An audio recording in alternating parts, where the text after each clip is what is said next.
Good morning, good afternoon, good evening, wherever you may be. In my case, it would be afternoon. And welcome to Fireside Chat number 62, where I will be talking testicles with Mike, founder of the Testicular Cancer Society.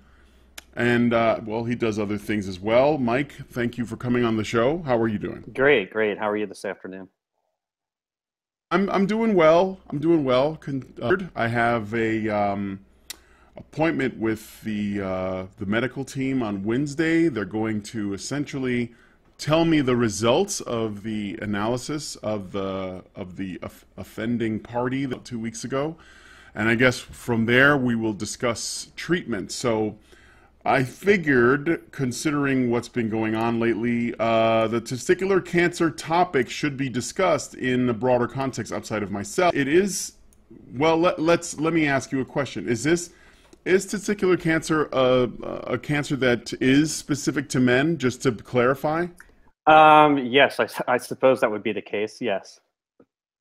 Unless, you're the type that says, hey, not all men, not only men have testicles. So, well, let's learn a little bit about this cancer. If we could talk a bit about it, so people some info. What is testicular cancer in the simplest way? I mean, basically, it's an overproliferation of cells in the testicle that, basically unregulated keeps multiplying to create, tumors that are abnormal tissue. All right. And as far as cancers go, how common is testicular cancer? So it's a leading cause of cancer in young men aged 15 to 35, but it actually occurs at any age. So we've seen, 6 months olds and 80-year-olds with testicular cancer. But overall in the U.S., it affects about 9,000 guys a year, and about 1 in 250 or so have a risk of getting it at some point in their lifetime. All right, excellent. I'm sorry, real quick. I'm getting somebody in the chat is saying that modulated. I need to figure out what that is. So I just need a moment here. Because I'm not trying to modulate my voice. I don't have any devices or anything running that's doing that. So just listen to my own audio. Sure. Have a risk of getting at some point in their lifetime. Okay. All right, excellent. No, I think that's just what I sound like. All right, well, never mind. I guess I just sound a little bit like. All right, guys, it's just the testosterone, So, what? Okay, so actually, I didn't know that it could affect babies at 6 months old. It doesn't seem like it's a common one. You said about 9,000 guys a year, which seems like a really low number. How does that compare to others like prostate cancer or other sort of specifically cancers? Sure. So testicular cancer is about 1% of all male cancers. So it's not a huge number. If you look at prostate cancer, off the top of my head, I don't know exactly the number, but it's upwards of like 220,000 guys a year. And we think of prostate cancer really as a cancer that doesn't kill, yet there's about 27,000 guys a year that die from it. So there's actually 3 times as many guys dying from prostate cancer as there are all guys diagnosed with testicular cancer. Kind of put it into perspective. All right. Well, that's yeah, but I want to get in a little bit to the, like my personal experience with this because it is still pretty surreal. But you're also a testicular cancer survivor. Yeah, I was diagnosed 11 years ago last month. Oh, wow. Well, happy anniversary. Yeah, thanks. Cancerversary. Cancerversary. Yeah, cancerversary, yes.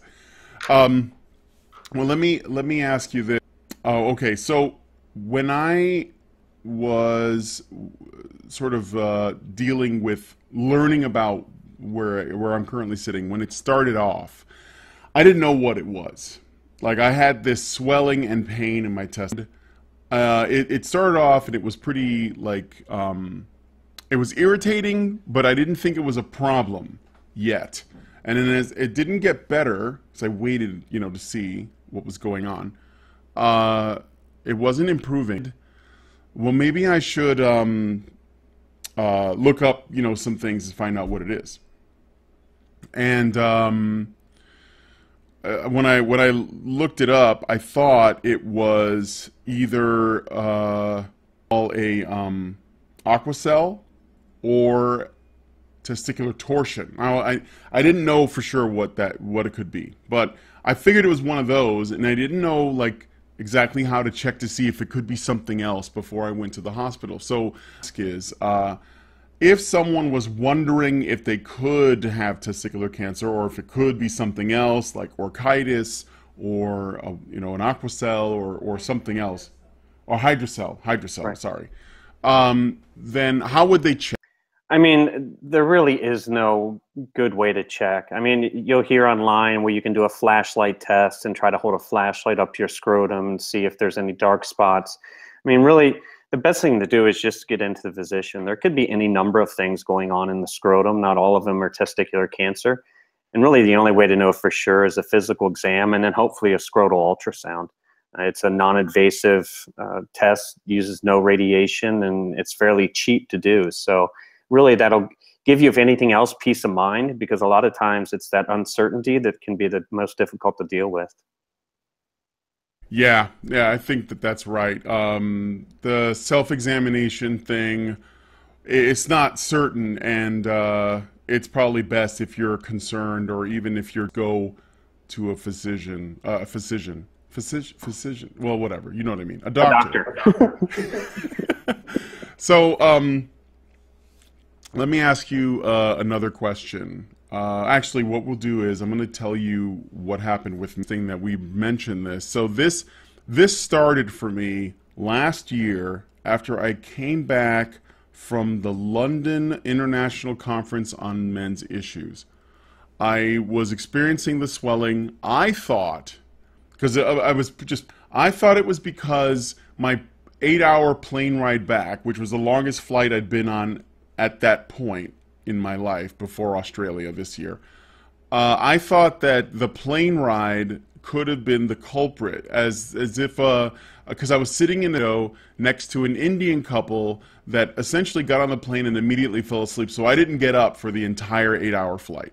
And I thought, I figured, I could stick it out for that, right? But I don't normally sit for that long. And then when I got to Chicago, I started to get in where it was sort of like a pressure, swelling, and weight in my testicle, and I thought, oh shit, I think I sat on the plane for too long. It seems like a really silly conclusion to come to, but that's what I thought it was. So I figured, well, I'll just wait and it'll go down or whatever, and it didn't. So one day it got so bad that I couldn't sleep, and I went to the hospital. I went to the emergency room at about 1 a.m. And I said, look, I think, because I had like started looking things up online, and the internet is handy because you can like find information, but it can be a little bit bad in that people often self-diagnose and they do it wrong, or they get bad information from websites like Quora or Ask.com or something. So I figured, maybe it's orchitis, but I didn't really know. So I just went to the emergency room at 1 a.m. and they checked me in, and they called in ultrasound, engineer or operator. This woman comes in at about 2 o'clock. They basically got her out of bed to come in and check me out. She ran the ultrasound on me and then concluded that it was orchitis. She said, it's orchitis, no problem. We'll give you some, and orchitis, for those of you guys who don't know, is basically like, it's a viral and a bacterial version of orchitis. So working under the assumption that it was the bacterial version, because if it was viral, there'd be nothing they could do for me, they gave me some antibiotics that were good for about 2 weeks, and they sent me on my way. And I took them.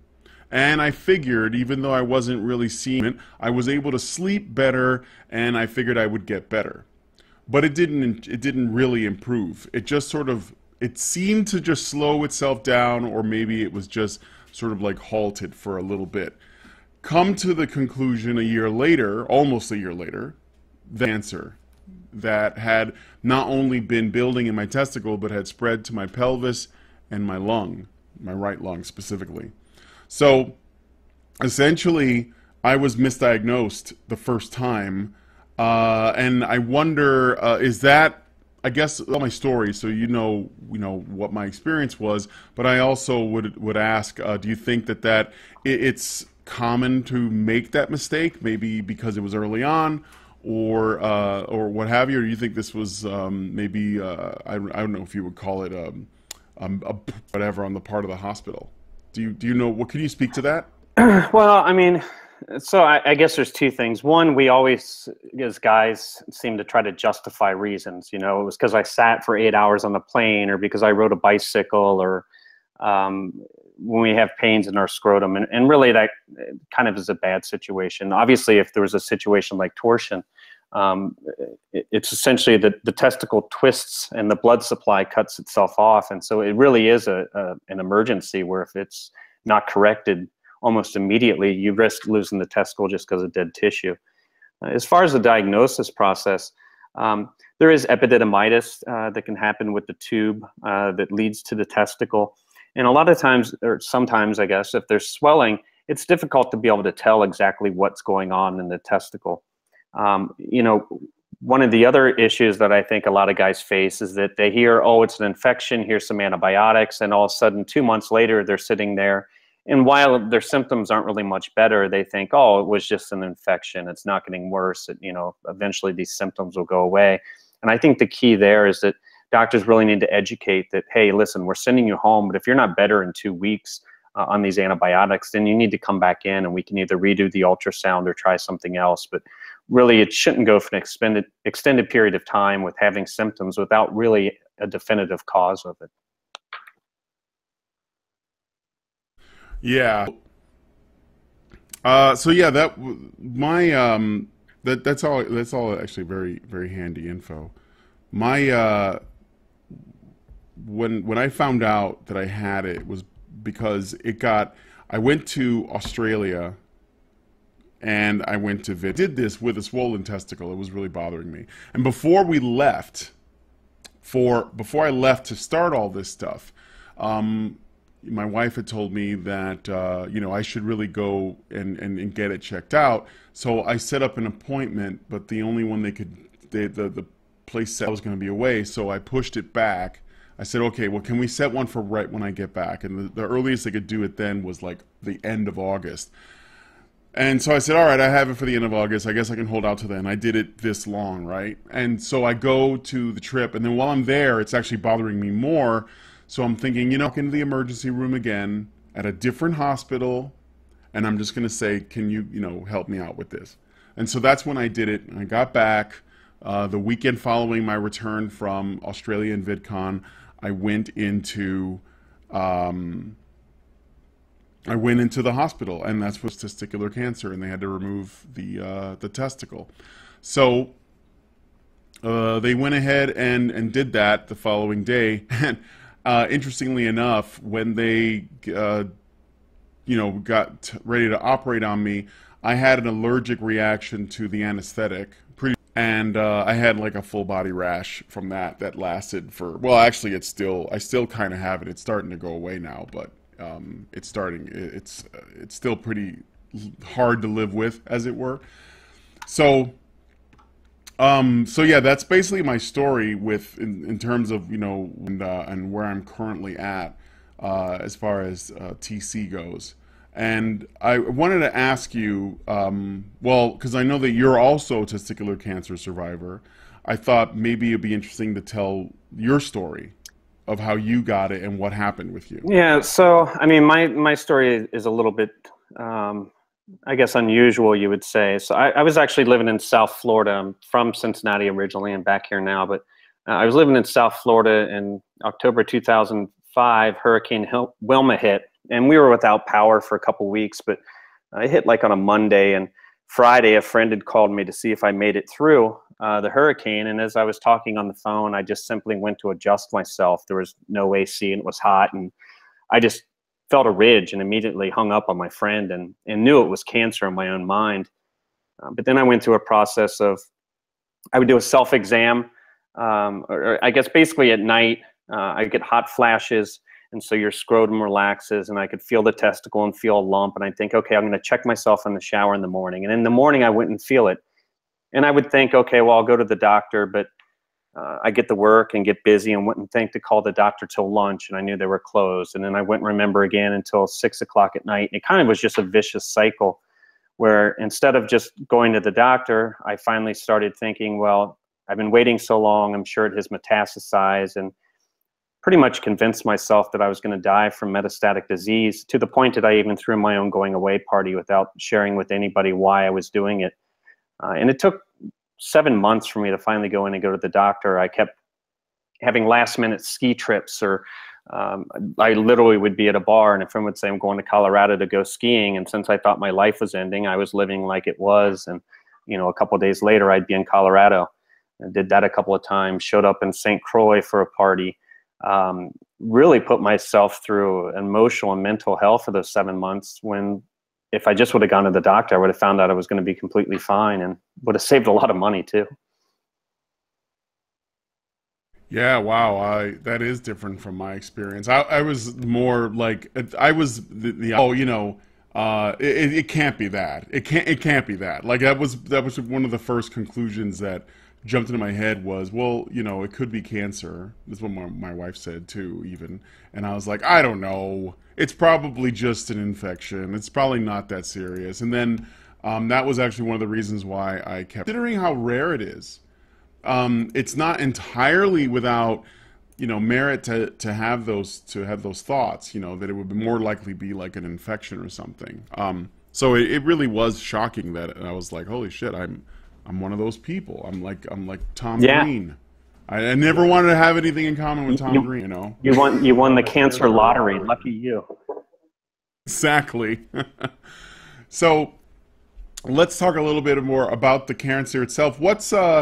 Are there multiple types? Because this is the thing that I'm wondering about. I'm going to be getting the results that I guess not only determine what we're looking at in terms of, you know, treatment, but I assume that the only way you can get to that point is if there were different kinds of testicular cancer. There's like I think that from what I read, there's like a fast one and there's a slow one, but there might be more to it than that. Can you talk a bit about that? Yeah, so the vast majority of testicular cancers are developed from what are called germ cells. And it's basically the cells that essentially make sperm and everything else. So the two main types of germ cell tumors are seminoma or non-seminoma.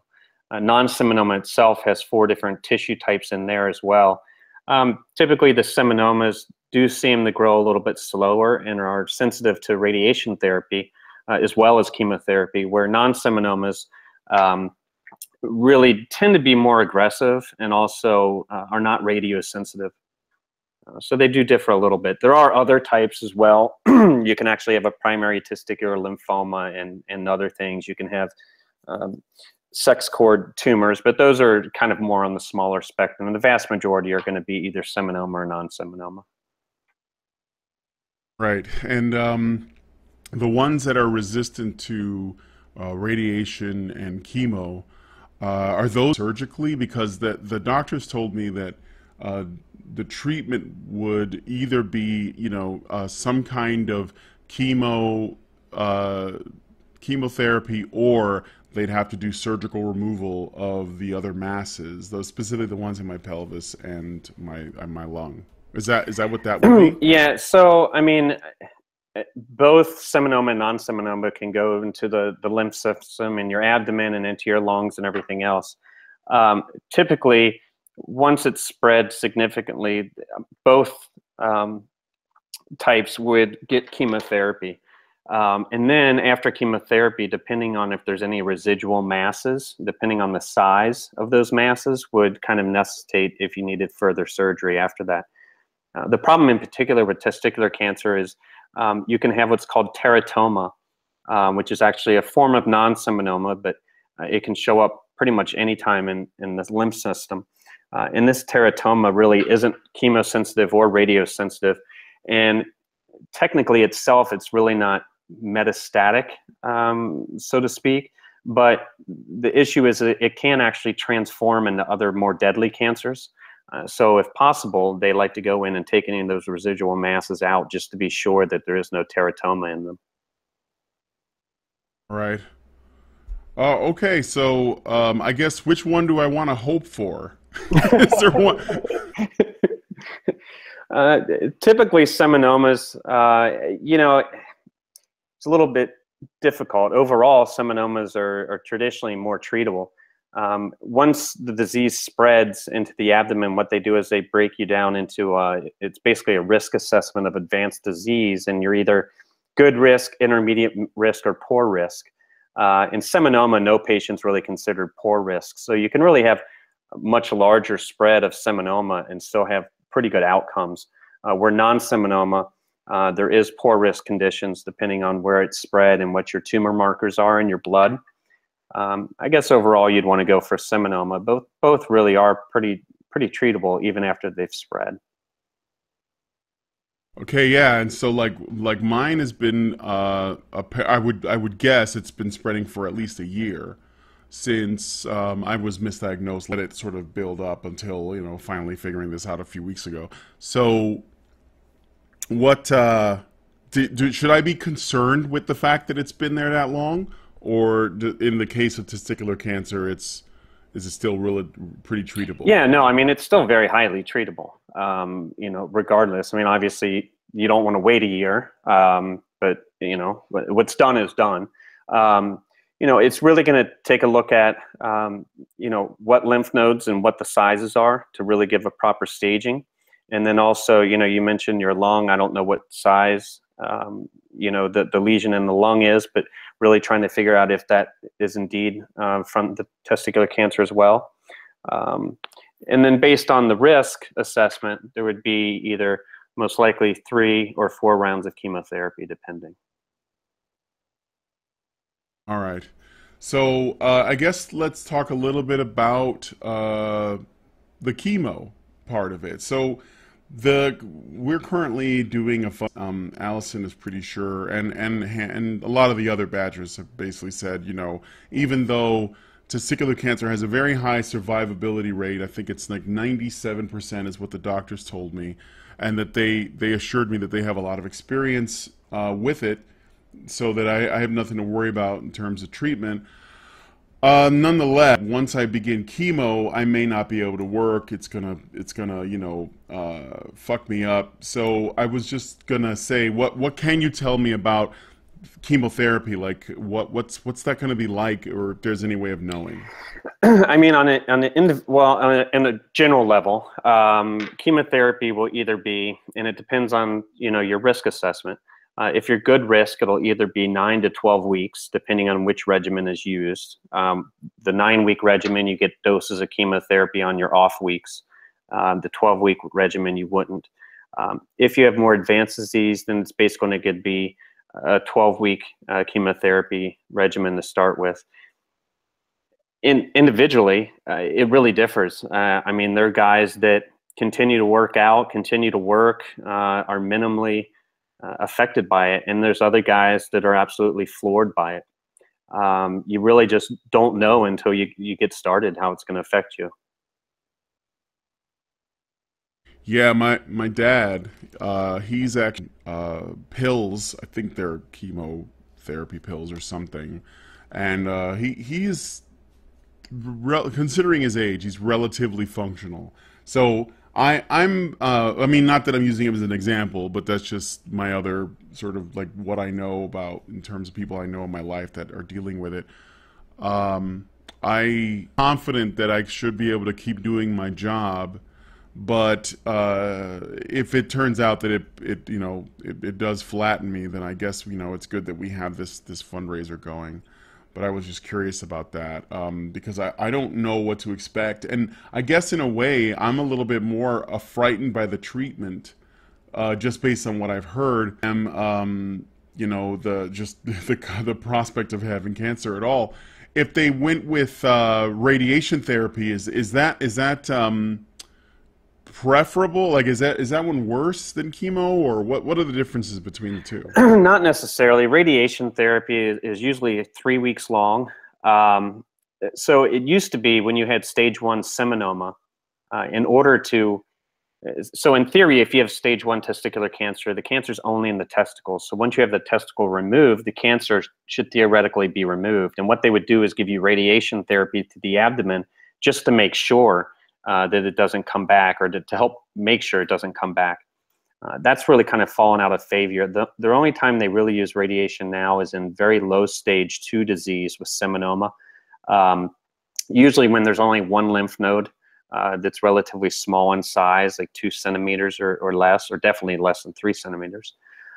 Otherwise, the chemotherapy is pretty much the standard regimen.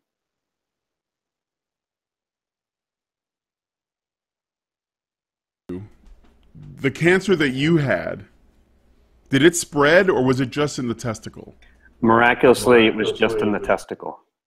Despite my idiotic waiting 7 months, luckily it was still stage 1. Oh, all right. Oh, all right. So when they took it out, what was there taking any chemo, or they just removed the testicle and you were done? So the standard back then was to get 3 weeks of radiation therapy, but I had actually, when I finally realized that I was going to have the testicle removed, I kind of went crazy in my studying. I'm a clinical pharmacist by trade, so I probably went through 500 pages of medical literature, and realized that they were starting to do surveillance, which is basically a watch and see approach. So after the cancer is removed, they just monitor you to make sure it didn't come back. And at the time, you could also get a single dose of chemotherapy, which is available now for seminoma stage 1, but it was still kind of too investigational 11 years ago. So I went on the active surveillance, and knock on wood, 11 years later, it hasn't come back. Right. Well, congratulations. Let me ask you this. When people, I think one of the things that's interestingly about testicular cancer is a lot of guys that find out they have it from what I've seen, and the doctors, but the fact to tell me about this, they are very concerned that losing a testicle is going to affect their masculinity, their manhood, their testosterone. So the question I would ask, the doctors told me this, and you tell me if your information sort of lines up with it. They told me that it is some dip in your testosterone levels. However, most of the time, the testicle that you have left more than compensates for it. And it's sort of like, it sort of picks up the slack. And aside from the fact that the testicle that they removed, it wasn't functioning for a while anyway. That was what they told me about mine. They said, well, you're so it's not really serving a purpose there. So what would you say about testicular cancer and testosterone levels? So yeah, the general theory is that you only need one testicle, and that it should be able to maintain enough testosterone production to live a normal, healthy life and a normal sex life and everything else. There is always the possibility, and probably around 10 to 20% of guys, even with the testicle removed, will have low testosterone levels and may be symptomatic. It's something just to keep in mind. There's been recent data showing that if you actually go through chemotherapy, that almost a third of guys, or around a third of guys, do have clinical hypogonadism, or basically low testosterone. So is that a consequence of the chemo? That it hits their testosterone? Is that what you're saying? Yeah, it's a consequence of one, having a testicle removed, and then also a direct effect of the chemotherapy on the testicle tissue that's remaining. It leads to a low testosterone level. I think the key is to being cognizant that this can occur, and obviously if you start having symptoms, to bring it up to the physician to get checked. And what are some of the symptoms of low T? Is it like low sex drive and other It can things? be low sex drive, but also, I mean, it could just be excessively being tired for no other apparent reason.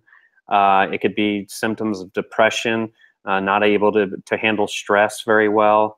There's some mental aspects to it too. Unfortunately, there's been a lot of survivors that we've met that have like these depressive symptoms, and their doctor puts them on an antidepressant that doesn't seem to work, and unfortunately they think that something's wrong with them from a mental aspect, when really it has a physical basis of the low testosterone. So if you start having those kinds of feelings, getting testosterone checked, at least up front, it doesn't seem like a bad idea in my mind. So as it turns out, there is something to the phrase having balls. And it actually does affect your behavior and stuff, which I'm sure most. So I want to go into something else. Thanks for the info on that too, by the way. So when we announced that I had been diagnosed with testicular cancer, I got a lot of people in the comments section of our videos and other ones that were talking about alternative methods or sort of medicines outside of what the doctor either help or fight against the cancer or whatever. And I wanted to bring them up to see if there's, like how much truth there might be to them or what it is. And I know the people in the comment section are also going to debate this topic, and I think that that's totally fine, because I'm all about listening to alternative points of view. So some would say you need to get some B vitamins, and they lots of B vitamins. And some people would say, oh yeah, no, you need to start getting cannabis or cannabis oils. That they're really helpful for fighting against cancers. How much do you actually know much about that stuff, and can you speak to any of that? Well, yes and no. I mean, I've seen guys do alternative treatments and only alternative treatments to treat testicular cancer, but I've yet to meet one that's had a successful outcome. For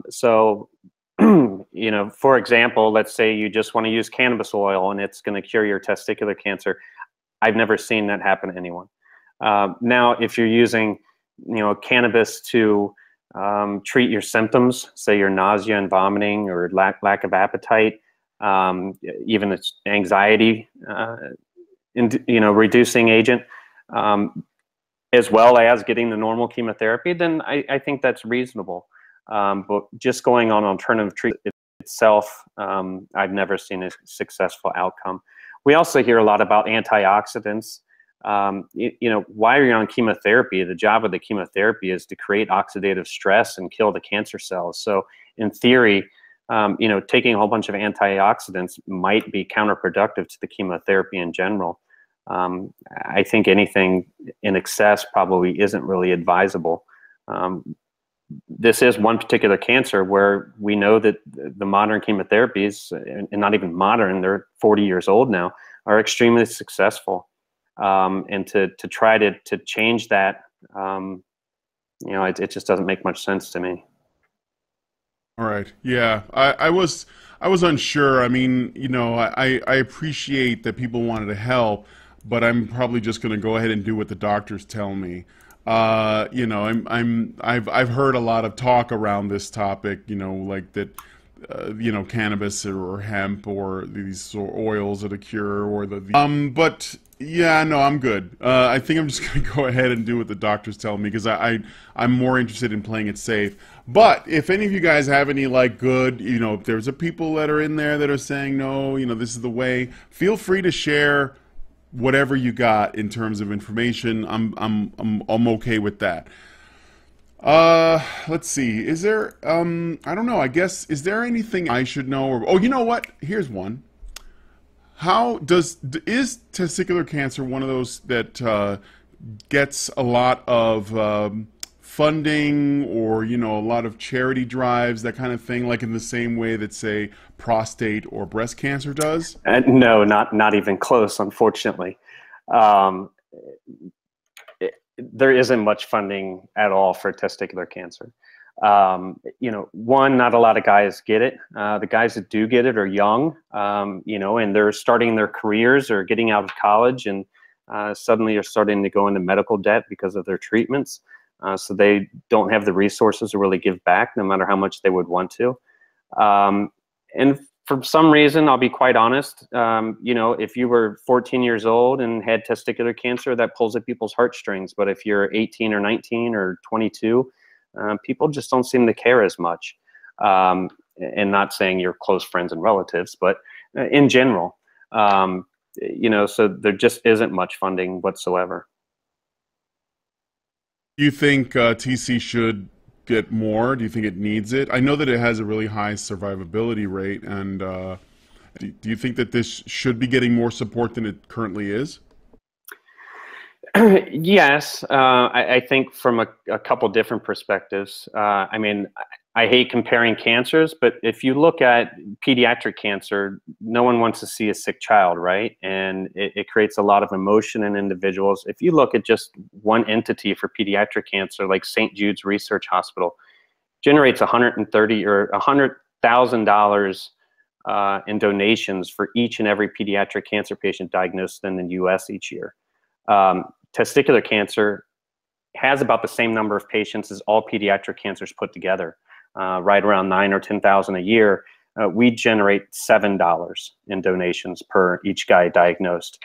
So $7? 137,000 per patient versus $7 per patient. It really is a huge disparity. You get things like, well, the cure rate's so high, it's not necessary. Well, the problem is that basically 30% of the people coming to us primarily are coming for financial reasons. They need to be able to not have their car repossessed, or they need to be able to pay their insurance in order to get the treatments. And what we do know is that when a guy dies of testicular cancer, on average, that's about 38 years of life lost and $1.3 million in productivity lost. So even the guys that do die, I mean, it's a huge impact to society. It's actually, testicular cancer is the most expensive cancer when we lose somebody to it based on productivity. And beyond that, it's obviously the loss in our hearts that we have when we do lose someone that we know. So is that because it affects men at so young an age that we're talking about? Right. So because the guys that do end up dying from testicular cancer are of working age and have a lot of life years left. If you look at, say, prostate cancer, that let's say someone dies at the age of 70, they're already retired, they're not currently being productive in the workforce. And you know what, the average lifespan's 76 maybe. So you're talking 6 years of life loss. Not that you can put a number on this, but just to give an example of what happens when unfortunately someone does die from the disease.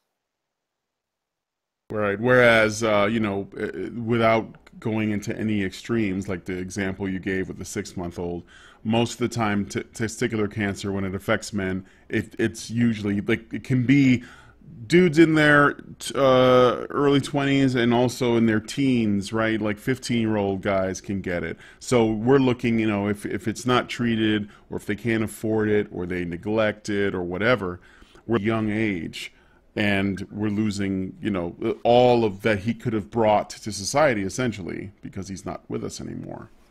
So that is an interesting perspective on that. And I didn't know that it was getting so little support. So my next question then would seem to be a logical one. What does it cost? Like, what's an average cost for the treatment? Does this normally cost these guys? So it's a very difficult question to answer. We could look at it in two different ways. One, nowadays with high deductible healthcare plans, if you have a $6,000 or $8,000 or $10,000 deductible, you're going to have to pay that before your insurance even kicks in. So you're automatically paying that money out of pocket. And then you're going to have to pay 20% usually of what's left over after you meet your deductible. So we're talking, anywhere from the, $10,000, $15,000 range. Because testicular cancer does affect guys that are usually on private insurance, we can't get really good cost numbers because the insurance companies don't have that information reasonably available. If we look at data from patients that are older, 65 and older on Medicare, there was a study a couple of years ago looking at, a simple stage 1 diagnosis might be $27,000, where a more advanced diagnosis could be $55,000. I've seen people with bills in the hundreds of thousands of dollars. Unfortunately, there isn't real good data, but the easy way to describe it is it isn't cheap. that's another thing that's worrying me because my insurance covers 80% of the cost, but I don't know that 20% is a whole lot of money, which it could be. So, and I don't know, that this will include all the visits I've had with them, like the surgery, the initial examination that led to this diagnosis, and then my follow-up this Wednesday and all the treatment that's going to come afterwards.